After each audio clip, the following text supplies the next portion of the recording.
Olá pessoal, sejam bem-vindos ao meu canal. No vídeo de hoje nós vamos fazer a prova do Enem em Ciências da Natureza, com ênfase nas questões de Química, de 2018.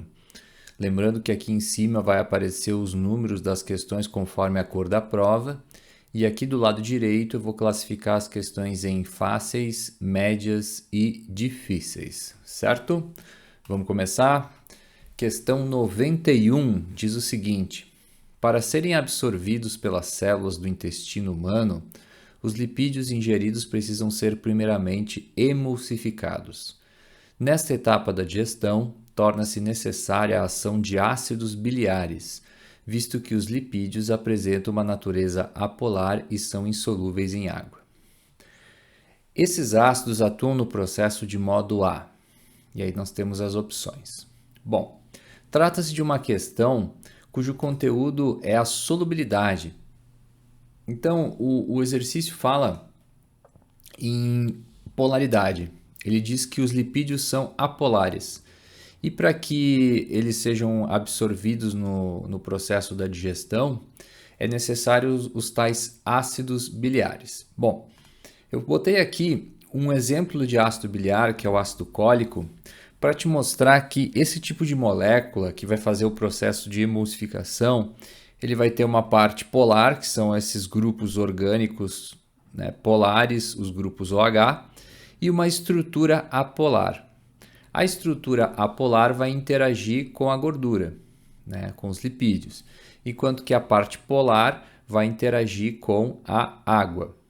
Então, nessa representação esquemática, nós temos aqui os glóbulos de gordura e aqui os sais biliares, que tem um lado que é hidrofóbico, ou seja, não tem afinidade com a água, e um lado hidrofílico, que são essas bolinhas verdes que representam os grupos polares aqui do ácido cólico.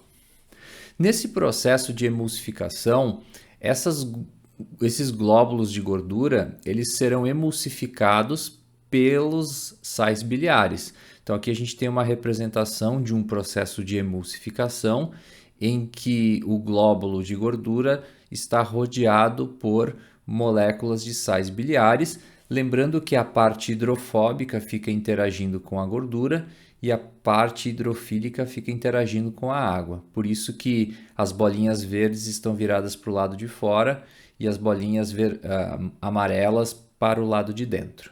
Portanto, se nós olharmos para as opções, a resposta correta é a letra B, agir como detergentes. Esse processo de emulsificação é muito semelhante à ação de detergentes e também de sabões, certo? Portanto, uma questão que eu classifiquei como fácil, pois bastava você saber qual é a relação que existe entre os sais biliares e outras classes de compostos que fazem emulsificação, como detergentes e sabões. Vamos para a próxima questão.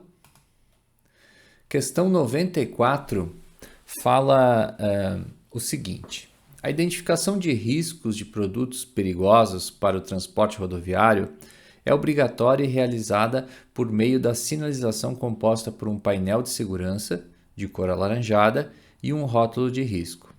As informações inseridas no painel de segurança e no rótulo de risco, conforme determina a legislação, permitem que se identifique os produtos transportados e os perigos a ele associados.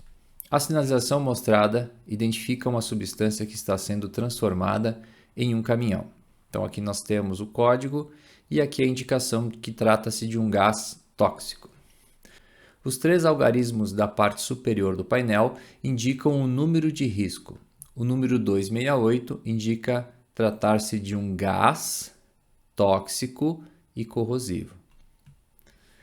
Os 4 dígitos da parte inferior correspondem ao número ONO, que identifica o produto transportado. Bom, ao final da questão diz: considerando a identificação apresentada no caminhão, o código 1005 corresponde à substância. Bom, você tem um gás tóxico e corrosivo.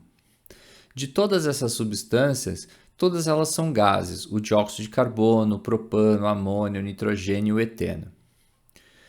Desses, tóxico, a gente poderia associar apenas alguns. Por exemplo, o nitrogênio tem uma toxicidade muito baixa. Da mesma forma, a gente pode relacionar com o dióxido de carbono, que em certos valores é tolerável, mas o conceito de toxicidade ele é muito relativo, porque o dióxido de carbono também é tóxico numa certa concentração, mas não é tipicamente uma substância tóxica. Agora, o caráter corrosivo se aplica apenas a uma dessas substâncias, que é a amônia. Portanto, nessa questão está sendo explorada as propriedades das substâncias, principalmente aqui as substâncias citadas, que envolvem substâncias orgânicas como o eteno e o propano, e as substâncias inorgânicas como nitrogênio, amônia e CO2. Como eu falei, de todas essas substâncias, apenas a amônia tem uma ação corrosiva, portanto, a resposta correta é a letra C, amônia. Trata-se de uma questão que eu classifiquei como de nível médio, pois você precisa conhecer um pouco das características de cada uma dessas substâncias. Então, por exemplo, o eteno é produzido pelas frutas no processo de amadurecimento. O nitrogênio faz parte cerca de 80% do ar. O propano está presente no gás de cozinha e o dióxido de carbono é produzido nos processos de combustão e no processo de respiração, que a gente expira CO2. Então, a amônia, de todas essas, é a substância tóxica corrosiva, além de ser gasosa à temperatura ambiente. Uma questão que requer um conhecimento amplo da química e dessas substâncias, classifiquei a questão de nível médio. Vamos para a próxima questão. Questão 97 diz o seguinte: o grafeno é uma forma alotrópica do carbono, constituído por uma folha planar, arranjo bidimensional, de átomos de carbono compactados e com uma espessura de apenas um átomo. Sua estrutura é hexagonal conforme a figura. Então, nós temos aqui uma representação esquemática do grafeno. Nesse arranjo, os átomos de carbono possuem hibridação. E aí temos as opções. Essa é uma questão que envolve o conteúdo da hibridização do carbono. E aí, relembrando, existem três tipos de hibridização: a sp, a sp2 e a sp3. Como a figura ela dá apenas a configuração geométrica, você precisa fazer a associação entre a geometria que o carbono exibe e a hibridação. Então, observamos que a geometria é do tipo trigonal plana, que é uma característica da hibridização sp2. Então, vejam que aqui se forma um triângulo, portanto, ela é trigonal, e todos os átomos estão no mesmo plano, por isso trigonal plana, o que é uma característica da hibridização sp2. Essa aqui seria uma representação mais fidedigna do grafeno. E vejam que nessa representação não há as ligações duplas, que também é uma característica da hibridização sp2. Então, talvez essa figura não seja a mais adequada para esse tipo de pergunta, porque apesar de estar na geometria correta, leva o aluno talvez a um erro de pensar que o carbono primeiro faz só 3 ligações e segundo faz só 3 ligações simples, o que seria uma característica de ligações simples da hibridização sp3. Então, eu vejo aqui um pequeno problema na questão, mas nada que anule a prova. É que realmente a forma correta de representar teria que indicar a ligação dupla. Infelizmente não ocorreu, mas considerando isso, a resposta correta é a letra B, hibridização sp2 de geometria trigonal plana. Considerei uma questão de nível médio, pois não é um conteúdo muito cobrado nos últimos concursos de vestibular e de Enem, já é um conteúdo até um pouco em desuso, né? Mas o Enem resolveu cobrar este conteúdo, que é um conteúdo mais aprofundado de hibridização, ok? Vamos para a próxima questão. Questão 99 diz o seguinte: pesquisas demonstram que nanodispositivos baseados em movimento de dimensões atômicas, induzidos por luz, poderão ter aplicações em tecnologias futuras, substituindo micromotores, sem a necessidade de componentes mecânicos. Exemplo de movimento molecular induzido pela luz pode ser observado pela flexão de uma lâmina delgada de silício ligada a um polímero de azobenzeno e a um material suporte em 2 comprimentos de onda, conforme ilustrado na figura. Na aplicação de luz ocorrem reações reversíveis de cadeia do polímero, que promovem o movimento observado. Bom, aí nós temos aqui uma representação, trata-se aqui de um polímero, então tem várias estruturas, né, que se repetem, e aqui tem uma unidade desse polímero numa certa configuração, certo? Isso se modifica para essa estrutura aqui, que tem uma configuração num arranjo menor. Então aqui você veja que tem o deslocamento aqui dessa lâmina indicada no texto. E aqui ao final diz o seguinte: o fenômeno de movimento molecular promovido pela incidência da luz decorre do... Bom, essa é uma questão que envolve o conteúdo de isomeria geométrica. Porém, é um caso de isomeria geométrica muito específico, porque geralmente a isomeria geométrica ela envolve o carbono e ligações duplas entre carbonos. Só que no caso aqui nós temos um polímero de azobenzeno. Azo é um prefixo indicando nitrogênio. E esses átomos aqui, escuros, pela legenda são átomos de nitrogênio. E observem que nessa primeira figura aqui, em relação a esse plano, nós temos uma configuração do tipo trans, onde os grupos orgânicos estão em lados opostos em relação a esse plano imaginário aqui da ligação dupla entre os átomos de nitrogênio. Isso geralmente ocorre entre carbonos, mas essa questão explorou a isomeria geométrica presente nesse tipo de composto, nos compostos do polímero de azobenzeno. Na outra configuração aqui, dando um zoom, vejam que em relação a esse plano aqui, que é o plano paralelo à ligação dupla, os grupos orgânicos estão do mesmo lado. E isso é uma característica da configuração do tipo cis. E se nós olharmos as opções aqui, na letra B diz o seguinte: isomerização da ligação N, que seria a dupla, né, entre os 2 átomos de nitrogênio, sendo a forma cis do polímero mais compacta que a trans. Então, nesse caso, essa é a resposta correta. Vejam que essa estrutura aqui ela é mais compacta do que essa outra estrutura. Eu considerei uma questão de nível difícil, pois exigia toda uma interpretação da figura e a isomeria geométrica envolvendo átomos de nitrogênio não é um assunto corriqueiro. Então, em função do grau de dificuldade de observar essas características, eu considerei uma questão de nível difícil. Vamos para a próxima questão. Questão número 100 diz o seguinte: o carro flex é uma realidade no Brasil. Estes veículos estão equipados com um motor que tem a capacidade de funcionar com mais de um tipo de combustível. No entanto, as pessoas que têm esse tipo de veículo, na hora do abastecimento, têm sempre a dúvida: álcool ou gasolina?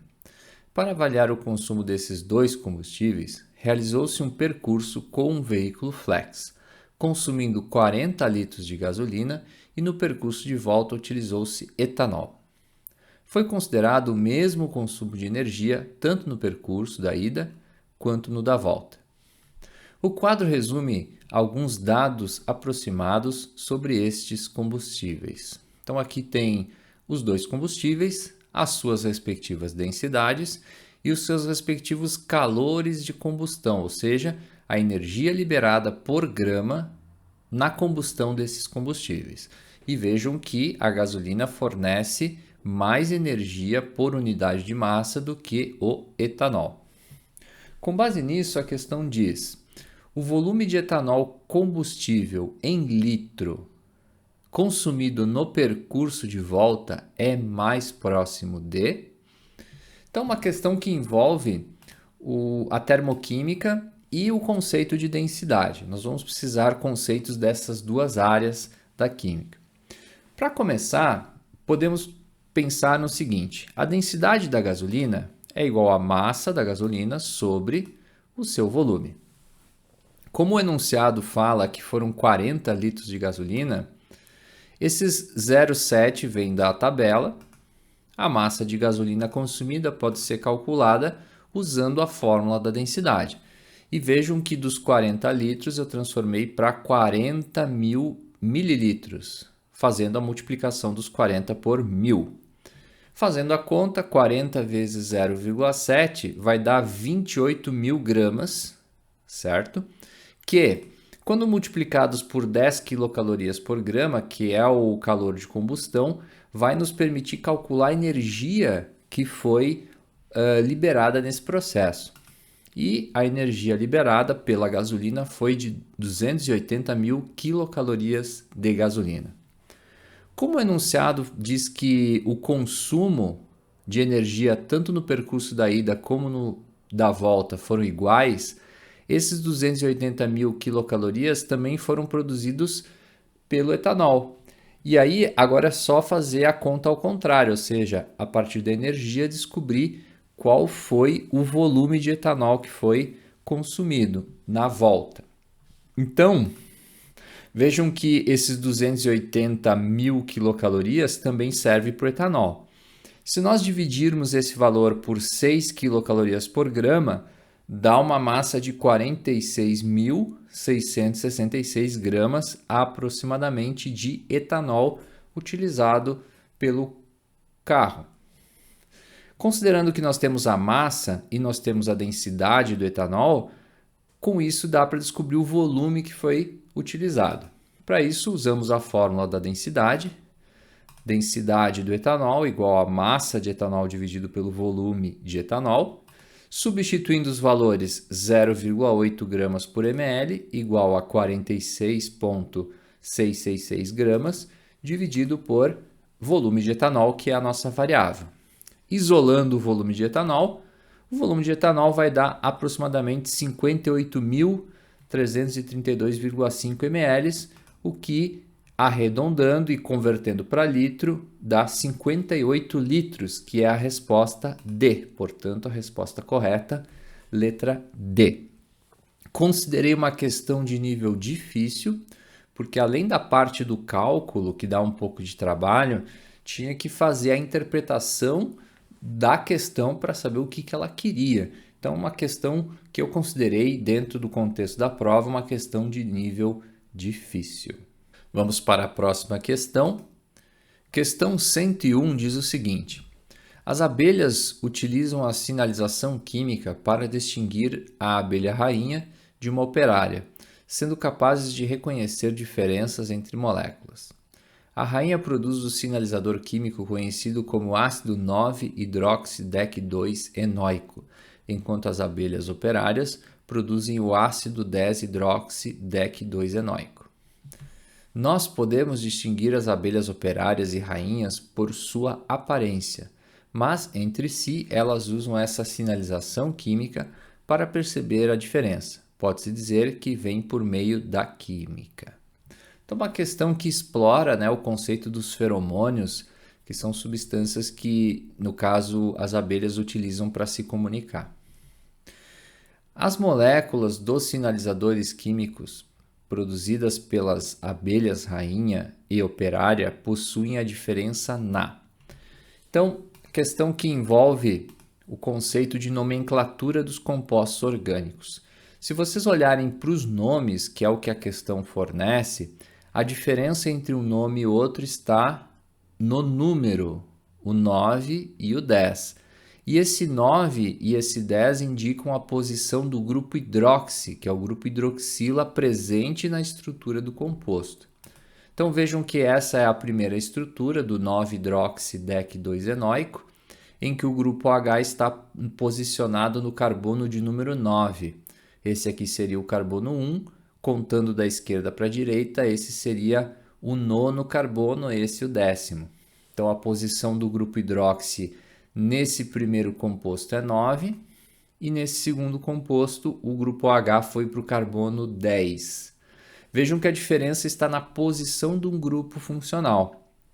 Então a diferença está nas fórmulas estruturais, porque a fórmula molecular é a mesma. São compostos de mesma fórmula molecular, portanto são isômeros. Então aqui a gente teria isômeros e o conceito de isômeros é que eles têm a mesma fórmula molecular. A diferença está na estrutura. Portanto, resposta correta, letra A diferença está na fórmula estrutural. Certo? Considerei uma questão de nível médio, pois tratavam-se de nomenclaturas bem específicas com moléculas com várias funções orgânicas. Aqui a gente tem um ácido carboxílico, aqui a gente tem um álcool. Então esse tipo de nomenclatura não é muito comum no ensino médio, nomenclatura com mais de uma função. Portanto, considerei uma questão de nível médio. Vamos para a próxima questão. Questão 104 diz o seguinte: o alemão Fritz Haber recebeu o Prêmio Nobel de Química de 1918 pelo desenvolvimento de um processo viável para a síntese da amônia.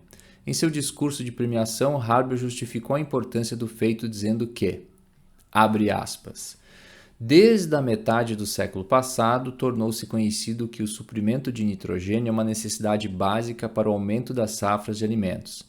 Entretanto, também se sabia que as plantas não podem absorver o nitrogênio em sua forma simples, que é o principal constituinte da atmosfera.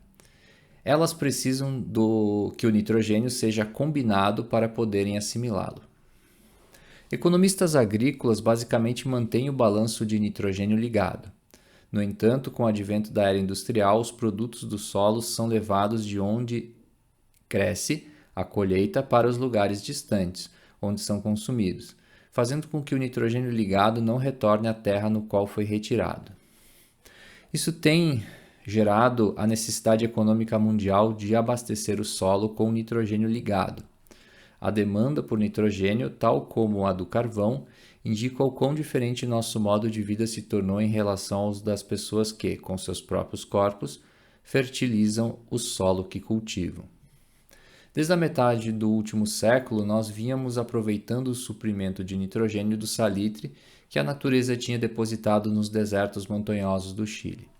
Comparando o rápido crescimento da demanda com a extensão calculada desses depósitos, ficou claro que em meados do século atual, uma emergência seríssima seria inevitável, a menos que a química encontrasse uma saída.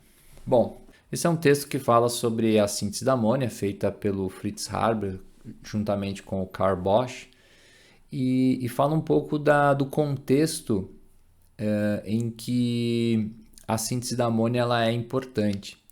E esse contexto tem a ver com a produção de alimentos, mais precisamente com o ciclo do nitrogênio. Então, um conteúdo diretamente relacionado a isso é o ciclo do nitrogênio. E, segundo o enunciado da questão, a pergunta é qual fenômeno teria provocado o desequilíbrio no balanço de nitrogênio.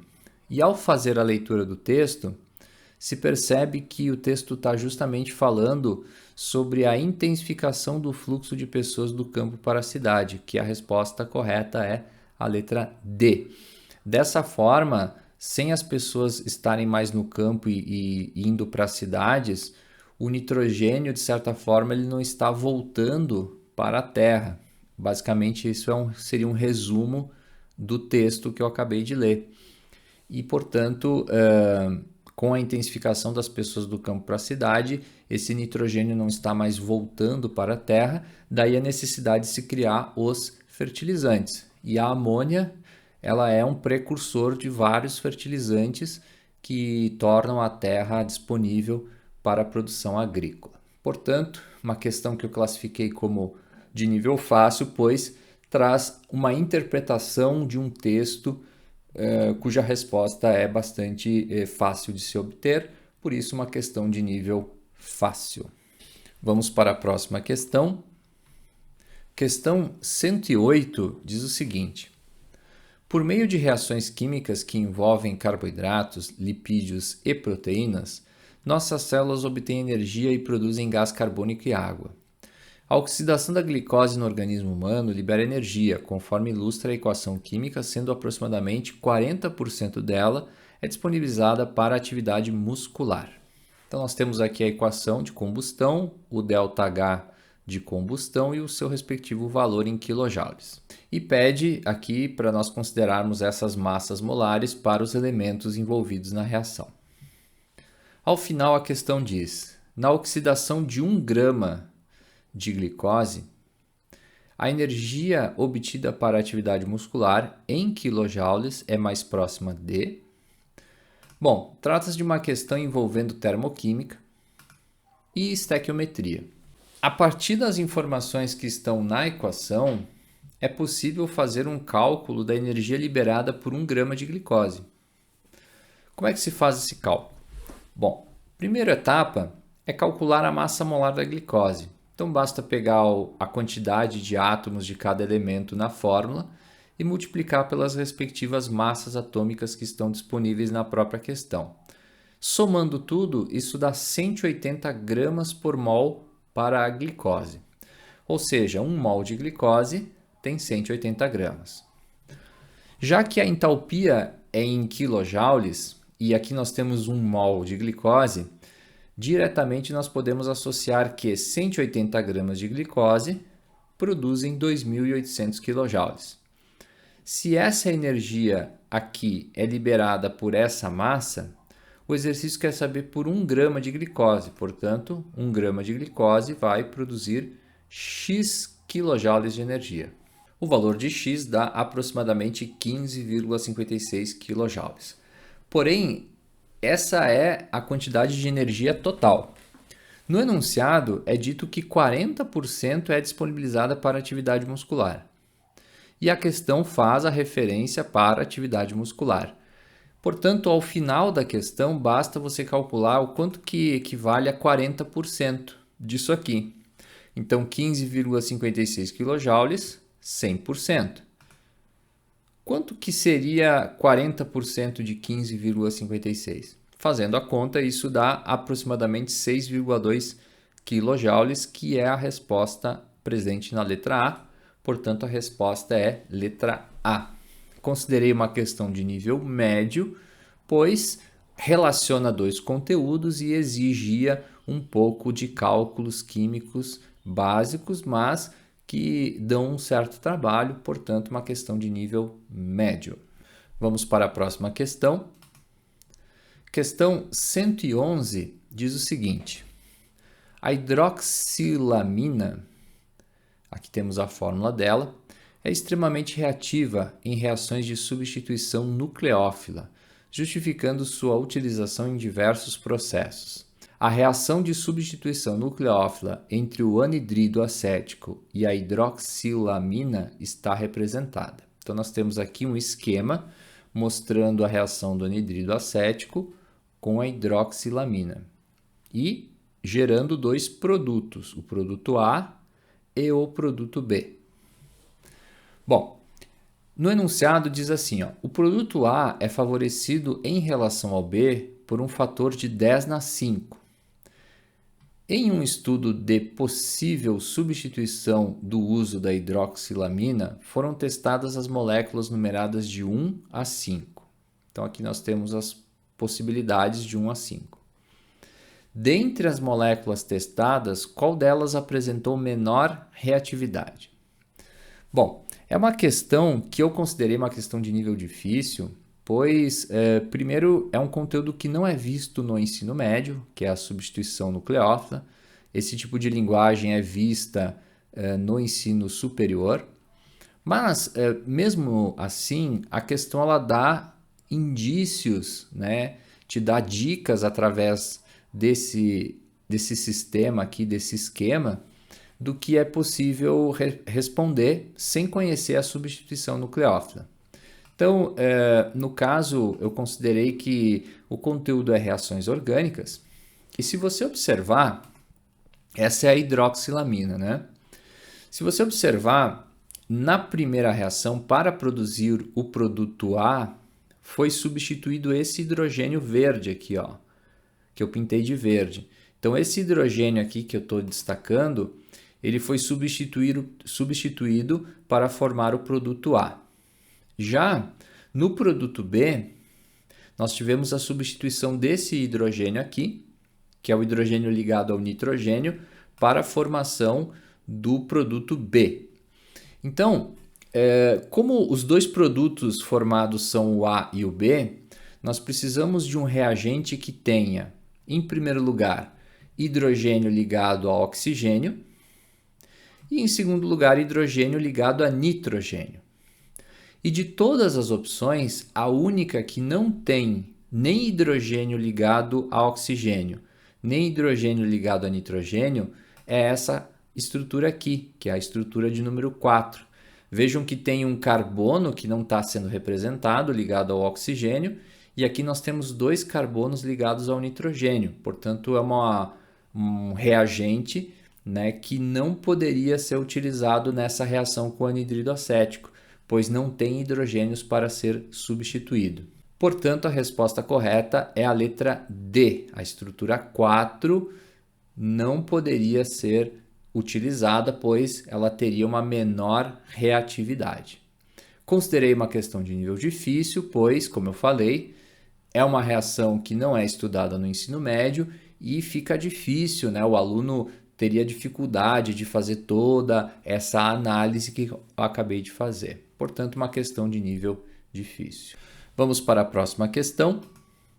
Questão 113 diz o seguinte: células solares à base de óxido de titânio, sensibilizadas por corantes, que no caso aqui está se representado por S, são promissoras e poderão vir a substituir as células de silício.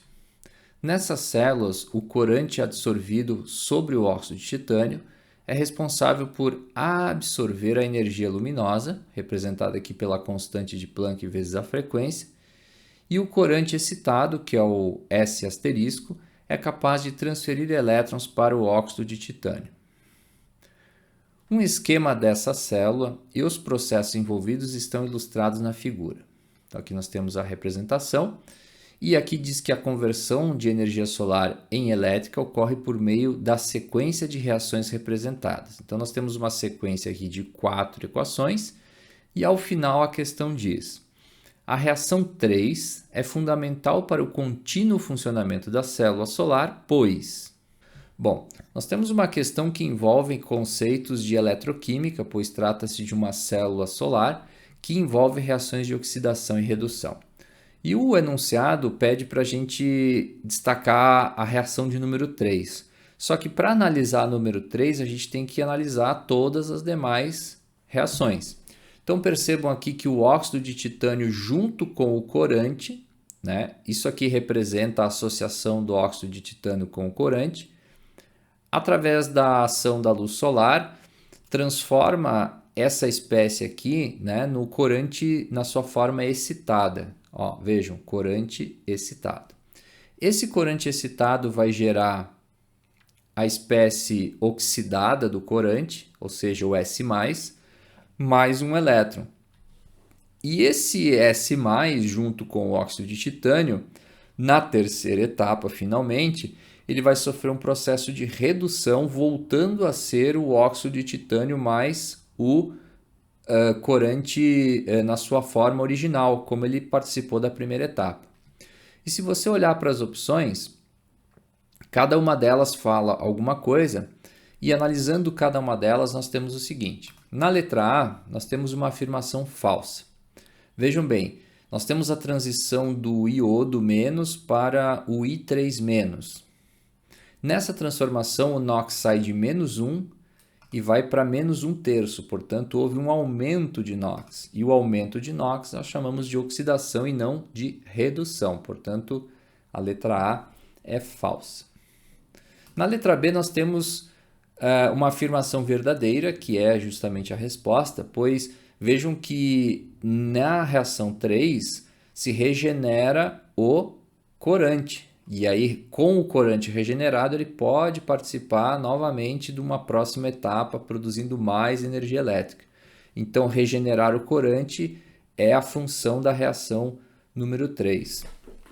Então, essa é a afirmação correta. Mas, continuando, na letra C, nós também temos uma afirmação correta, pois a reação 3 garante que a reação 4 ocorra, mas ela não é fundamental para o funcionamento dessa célula solar. Portanto, uma questão de interpretação aqui, considerando que ela não é fundamental para o processo como um todo. Na letra D, nós temos uma afirmação falsa, pois se você observar, o S+ passa a ser S, portanto, é uma reação de redução e não uma reação de oxidação. Por fim, na letra E, nós temos uma afirmação falsa, pois aqui diz que transfere elétrons para o eletrodo de óxido de titânio, só que quem faz isso é o corante excitado. Vejam aqui na questão, na figura, que o corante excitado que transfere elétrons para o eletrodo. E isso não ocorre na etapa 3, isso ocorre na etapa número 2. Então a resposta correta é letra B. Considerei uma questão de nível difícil, pois ela tem um grau de dificuldade bem elevado na identificação do que cada componente dessa célula solar desempenha. Uma questão bem difícil. Vamos para a próxima questão.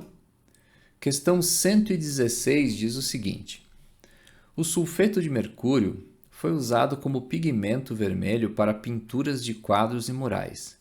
Esse pigmento, conhecido como vermilion, escurece com o passar dos anos, fenômeno cuja origem é alvo de pesquisas. Inventou-se a hipótese de que o vermilion seja decomposto sob a ação da luz, produzindo uma fina camada de mercúrio metálico na superfície. Essa reação seria catalisada por íon cloreto presente na umidade do ar. Bom, ao final a questão diz: segundo a hipótese proposta, o íon cloreto atua na decomposição fotoquímica do vermilion. E aí temos as opções. O conteúdo envolvido é o conteúdo de cinética química. E vejam que o íon cloreto é o catalisador da reação. Isso está sendo especificado no próprio enunciado.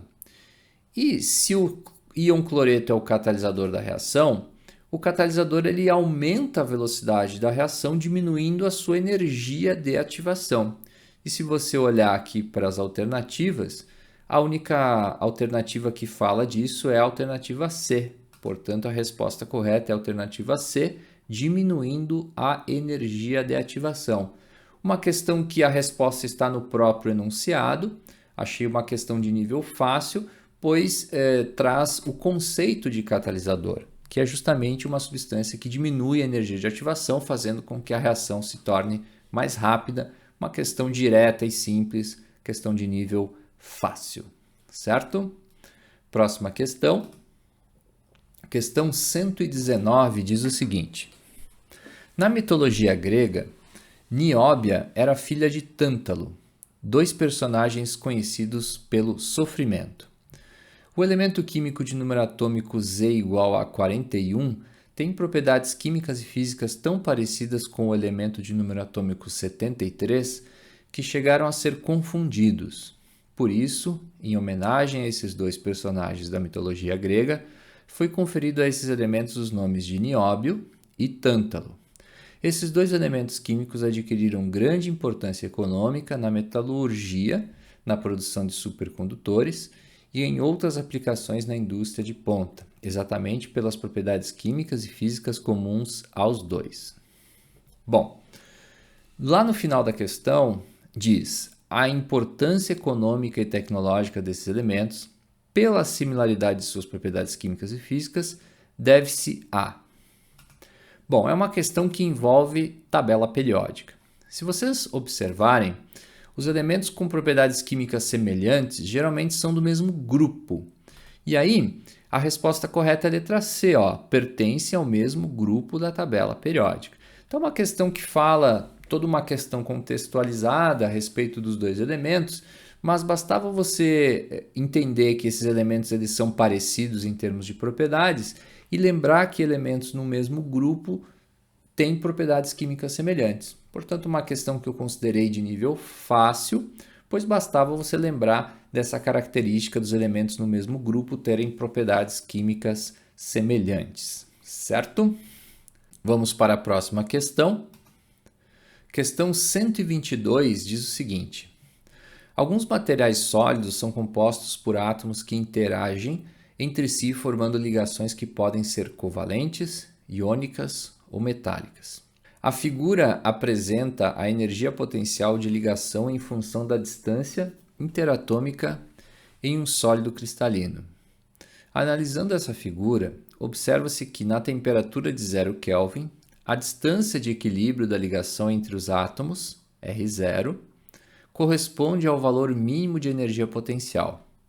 Acima dessa temperatura, a energia térmica fornecida aos átomos aumenta sua energia cinética e faz com que eles oscilem em torno de uma posição de equilíbrio média, círculos cheios, que é diferente de cada temperatura. A distância de ligação pode variar sobre toda a extensão das linhas horizontais, identificadas com o valor de temperatura de T1 a T4.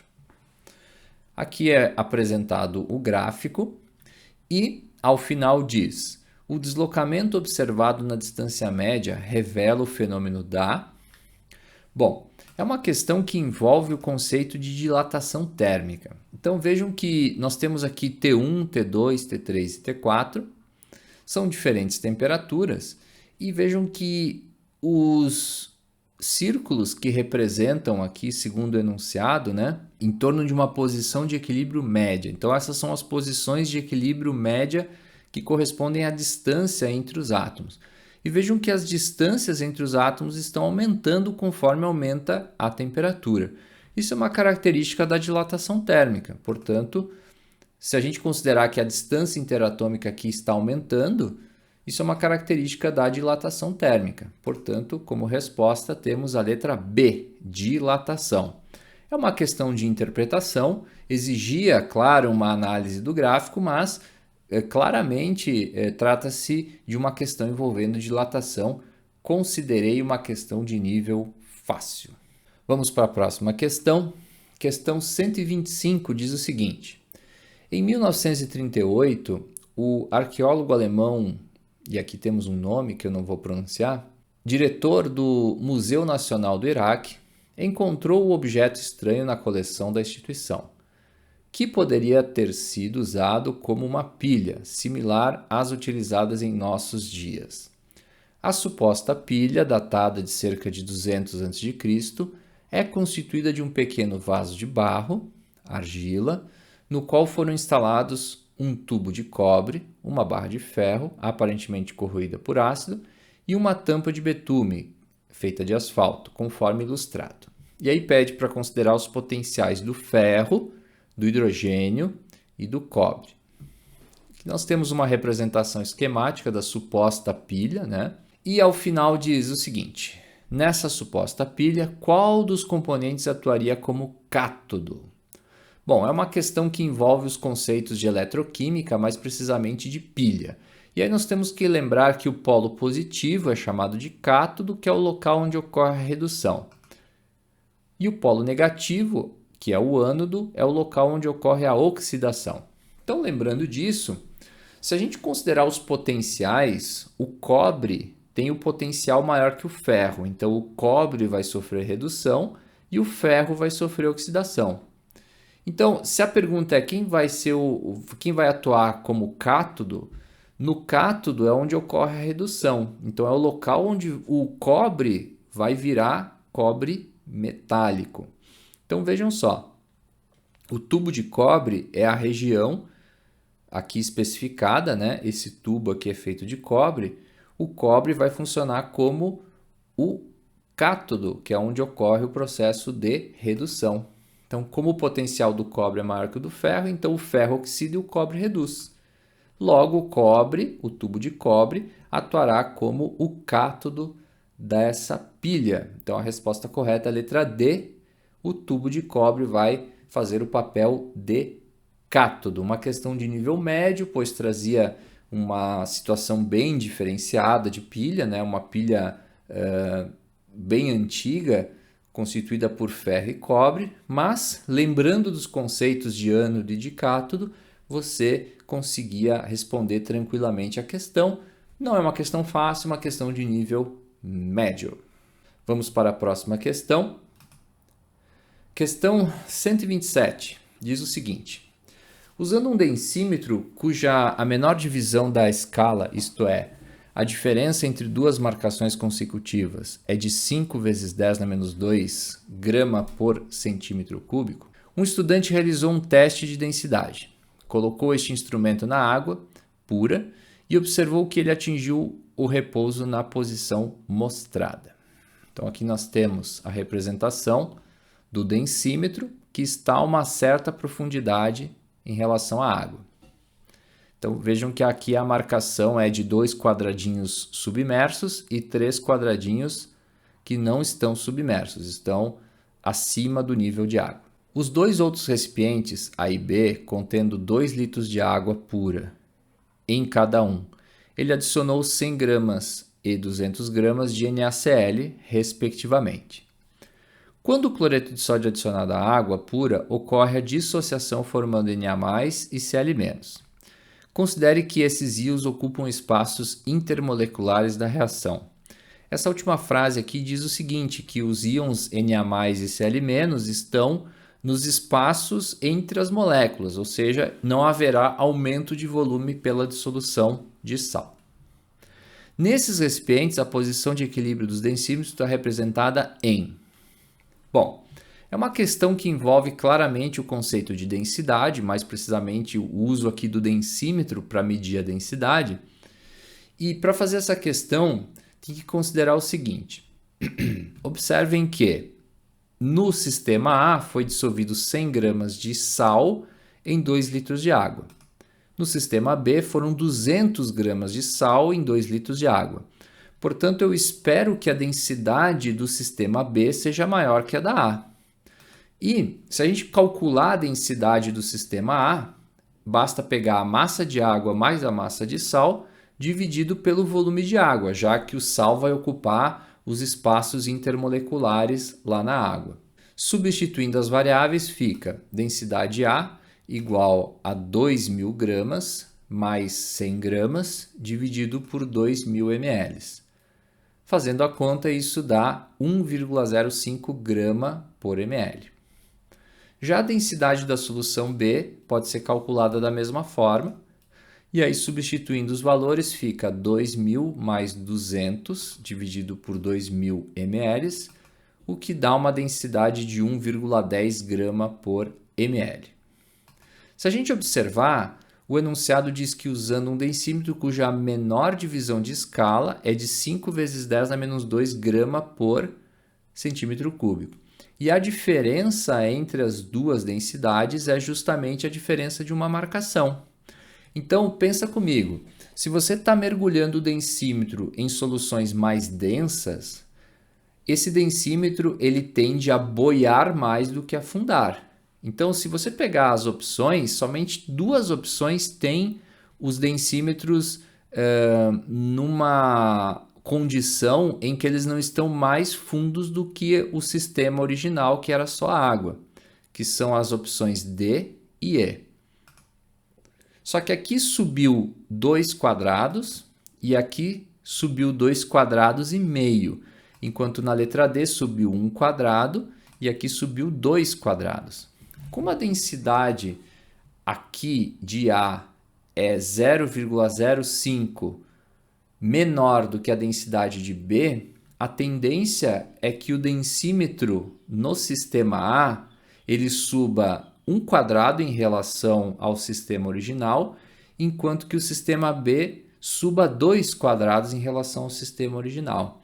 Portanto, a resposta correta é a letra D, uma questão que eu considerei de nível médio, pois, apesar dos cálculos, se você fizer uma análise visual e considerar que o dobro de sal vai gerar uma densidade maior do que essa quantidade aqui, é possível chegar também à mesma resposta. Portanto, uma questão de nível médio. Vamos para a próxima questão. Questão 129 diz o seguinte. Tensoativos são compostos orgânicos que possuem comportamento anfifílico, isto é, possuem 2 regiões, uma hidrofóbica e outra hidrofílica. O principal tensoativo aniônico sintético surgiu na década de 1940 e teve grande aceitação no mercado de detergentes em razão do melhor desempenho comparado ao do sabão. No entanto, o uso desse produto provocou grandes problemas ambientais, dentre eles a resistência à degradação biológica, por causa dos diversos carbonos terciários na cadeia que compõem a porção hidrofóbica deste tensoativo aniônico. As ramificações na cadeia dificultam sua degradação, levando à persistência no meio ambiente por longos períodos. Isso levou à sua substituição na maioria dos países por tensoativos biodegradáveis, ou seja, com cadeias alquílicas lineares. Então vejam que o enunciado, o texto da questão, está explicando a diferença, né, entre os tipos de detergentes, né, de tensoativos, os biodegradáveis dos não biodegradáveis. A pergunta diz: qual a fórmula estrutural do tensoativo persistente no ambiente mencionado? Ou seja, do não biodegradável. Então vamos lá. Se você observar, essa questão está tratando da química orgânica, né? Isso aqui é estudado na química orgânica. E vejam que o tensoativo aniônico sintético, né, ele surgiu lá na década de 40. Ao analisar o texto, se usa a expressão tensoativo aniônico. Tensoativo aniônico é a espécie química, né, que o uso provocou grandes problemas ambientais, a resistência à degradação biológica. E como ele quer o tensoativo persistente, então ele quer saber qual deles é um tensoativo aniônico. Olhando aqui para as opções, isso aqui não é um tensoativo, porque não tem aqui uma espécie positiva e nem negativa. Os outros sim, só que tem que ser um tensoativo aniônico, ou seja, que seja formado por um ânion, ou seja, a espécie orgânica tem que estar associada a um ânion e não a um cátion. Então, os tensoativos aniônicos são os que estão na letra B, esse aqui é um tensoativo aniônico, e na letra C também é um tensoativo aniônico. Esses dois seriam tensoativos catiônicos, então não estão na nossa discussão. Então, aqui nós temos dois tensoativos aniônicos, então a resposta é letra B ou letra C. No enunciado é dito também que as ramificações nas cadeias dificultam sua degradação. Então, a espécie ramificada dificulta, né, a degradação. E entre as duas opções, essa aqui é uma cadeia normal e aqui nós temos várias ramificações. E essas ramificações dificultam o processo de degradação. Como a questão quer o tensoativo persistente, ela quer o não biodegradável. Portanto, a resposta correta é letra B. Apesar da dificuldade eventual de interpretar a questão, vejam que a questão ela dá um roteiro, ela dá uma explicação do que é um tensoativo aniônico, o que faz com que o tensoativo seja não degradável. Então, existe todo um roteiro, se você seguir e ler com atenção, você consegue claramente identificar a letra B como resposta. Por isso que eu achei uma questão de nível fácil. Vamos para a próxima questão. Questão 132 diz o seguinte: o manejo adequado do solo possibilita a manutenção de sua fertilidade à medida que as trocas de nutrientes entre a matéria orgânica, água, solo e ar são mantidas para garantir a produção. Algumas espécies iônicas de alumínio são tóxicas, não só para a planta, mas para muitos organismos, como as bactérias responsáveis pelas transformações no ciclo do nitrogênio. O alumínio danifica as membranas das células das raízes e restringe a expansão de suas paredes. Com isso, a planta não cresce adequadamente. Para promover os benefícios para a produção agrícola, é recomendada a remediação do solo utilizando calcário. Bom, essa remediação promove no solo O ou A. Então vamos lá. É uma questão que envolve conteúdos de funções inorgânicas. Então você precisa reconhecer que o carbonato de cálcio, mais conhecido como calcário, é um sal de caráter básico. Então, se ele é um sal de caráter básico, ele não vai diminuir o pH, ele vai aumentar o pH. Como ele é um sal de caráter básico, né? E aí eu reconheço isso olhando para quem são o cátion e o ânion que formam esse sal. Perceba que o cálcio é o cátion e esse cátion vem de uma base forte, que é o hidróxido de cálcio. E o ânion vem de um ácido fraco, que é o H2CO3. Portanto, o carbonato de cálcio, calcário, tem caráter básico. Se você olhar para as opções, o aumento da sua alcalinidade, tornando os íons alumínio menos disponíveis. Então, a resposta correta é a letra E, porque, primeiro, o carbonato de cálcio vai aumentar, né, o pH, vai aumentar a alcalinidade do sistema, e uma vez que vai aumentar a alcalinidade do sistema, o íon alumínio ele se associa aos íons hidróxido e vai formar uma espécie insolúvel. Isso vai diminuir a concentração, né, dos íons alumínio disponíveis, né, que causam problema para as plantas, certo? Então, como resposta letra E, eu considerei uma questão de nível fácil, pois bastava você reconhecer o carbonato de cálcio como um sal de caráter básico para responder a pergunta. Então, resposta correta, letra E. Vamos para a próxima questão. Questão número 135 diz o seguinte: o petróleo é uma fonte de energia de baixo custo e de larga utilização como matéria-prima para uma grande variedade de produtos. É um óleo formado de várias substâncias de origem orgânica, em sua maioria hidrocarbonetos de diferentes massas molares.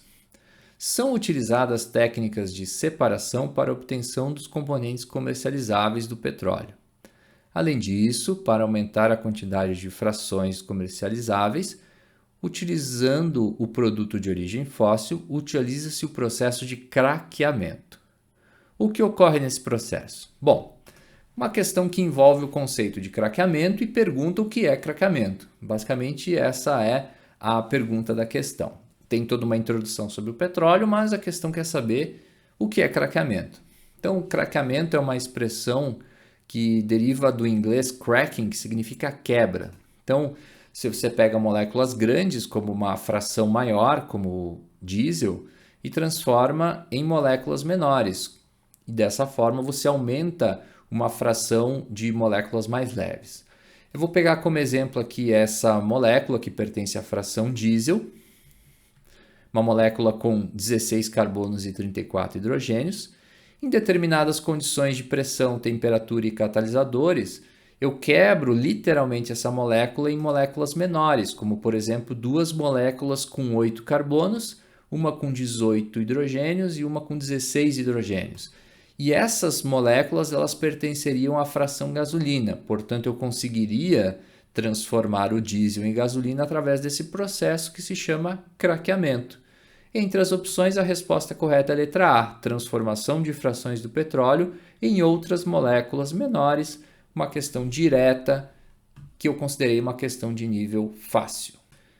E essa foi a prova do Enem 2018. O que achou da prova, o que achou da resolução? Se você tiver alguma dúvida, alguma pergunta, pode deixar aqui nos comentários que eu respondo com o maior prazer, certo? Muito obrigado pela sua audiência. Não deixe de se inscrever no canal e deixar o seu like aqui para a resolução da prova do Enem. Um abraço e até a próxima.